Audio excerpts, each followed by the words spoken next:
Hi, my name is Angela Galloway, and I am going to be your Math 146 instructor this semester, and it is an online class, so I don't have our Blackboard all finished up yet. So right now, if you look on your Blackboard page, it's going to say that our class is unavailable, and so that doesn't mean you're not enrolled in the class. It just means that I'm still working on setting everything up for the semester. So I wanted to go ahead and send you a video just to go over a few things that you might be wondering about before the semester starts. So first of all, I know that online classes can sometimes be a little scary because you don't know exactly what to expect, and we're not going to be meeting face-to-face every week. And then also a math class kind of increases that stress that you have.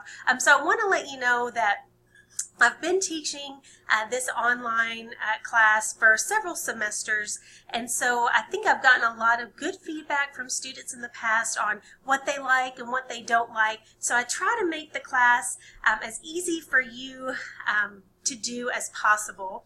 I do have lecture notes available on Blackboard. I have lecture videos that I've recorded and linked in YouTube for all of the sections and all of the chapters that we cover. So hopefully it'll feel a little bit more like you are in a lecture style class, because you will have me explaining all the concepts that we're going to be talking about.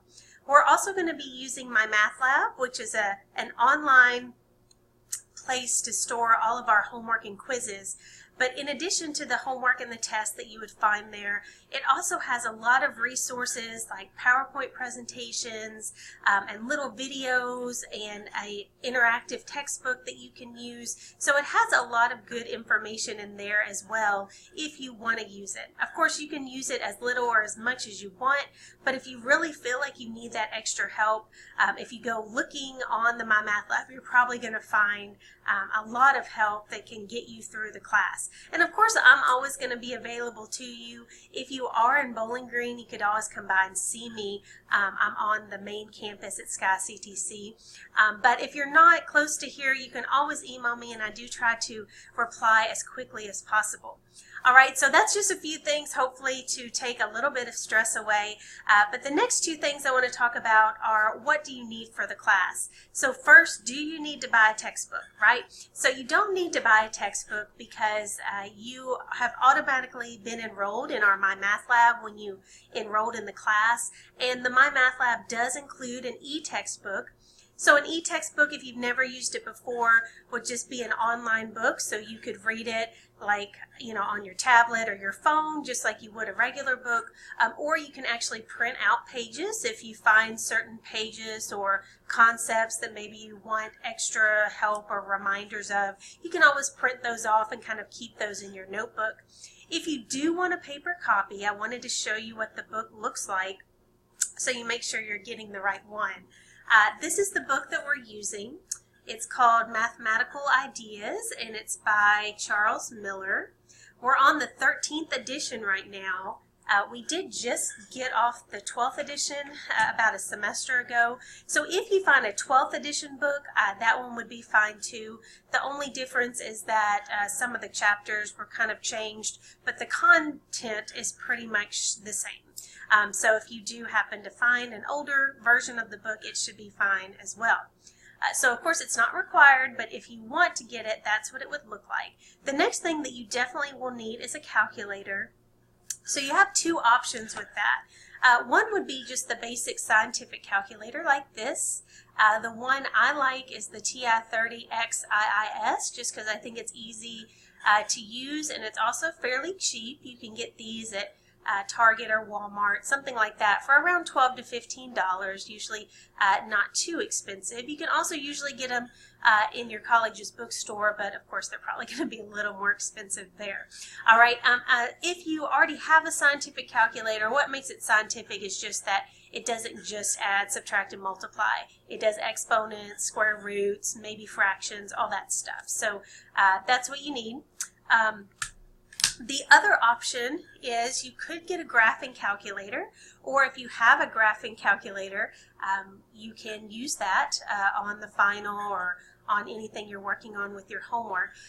If you have a graphing calculator and maybe you're afraid to use it, don't really know how to use it, the video lectures that I have do have a calculator attached where I show you how to work through problems with it.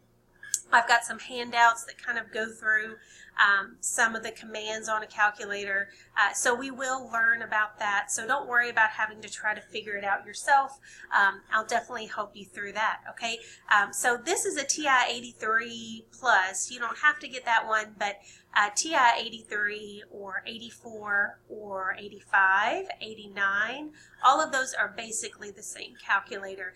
The only difference in them is just special little functions or maybe having color graphs, but other than that, all the buttons are going to be the same, and the commands that we're going to use are all going to look similar. Okay, so if you have any of those graphing calculators, they should be good. So I'm not saying you have to run out and buy a graphing calculator right now. I know that those, of course, are going to be more expensive. Those are going to be probably at least around $100. Unless you can get a good deal, or maybe you can find somebody selling a used one that you can get a little cheaper. But if that is something maybe you want to learn more about, be on the lookout for a calculator. We're not going to use the graphing calculator too much in the first chapter, so maybe if you want to be looking for one, and then maybe have it by the second chapter, which is where we start graphing, and so we will be using it more then. All right. I will also kind of show you how to use Excel for some of the stuff we do, because Excel is, you know, something that everybody has access to. You have access to it. You can get a free version of Microsoft Office, so that includes Word and Excel and PowerPoint, because you're a student at KCTCS, and so there are instructions in Blackboard on how to download that if you haven't already. So that is something you can do, which is a great thing to have, because of course that is costly if you have to buy it on your own. But so those are some of the ways we're going to be working through our problems. I'll show you with scientific calculator, graphing calculators, and then sometimes also with Excel. All right, so those are some of the main things that I just wanted to go over. Classes officially start next Monday, January 14th. I hope to have our Blackboard page ready Wednesday or Thursday is what I'm planning on, so I'll be working on that. But in the meantime, if you have any questions or concerns, feel free to email me at angela.galloway@kctcs.edu. You could also call me if you would like. It's 270-901-1084. Or if you're in Bowling Green, you can come by and see me. I'm in Building C, Room 10, and I'll be here from about 8:30 to 3:30 every day. Everybody is pretty much back on campus this week. The bookstore is open, so if you have anything you need to do on campus, this week is a good week to do it, because we're definitely not as busy as we will be next week, right? So I'm looking forward to having you all in my online class. Please feel free to contact me anytime you have questions throughout the semester, because I'm here to help you succeed, right? That's what you're paying me for, is to help you to get through this math class and be able to continue in your education journey. So let me know when I can help or how I can help you. And I hope we all have a very successful spring semester. See you soon. Thanks.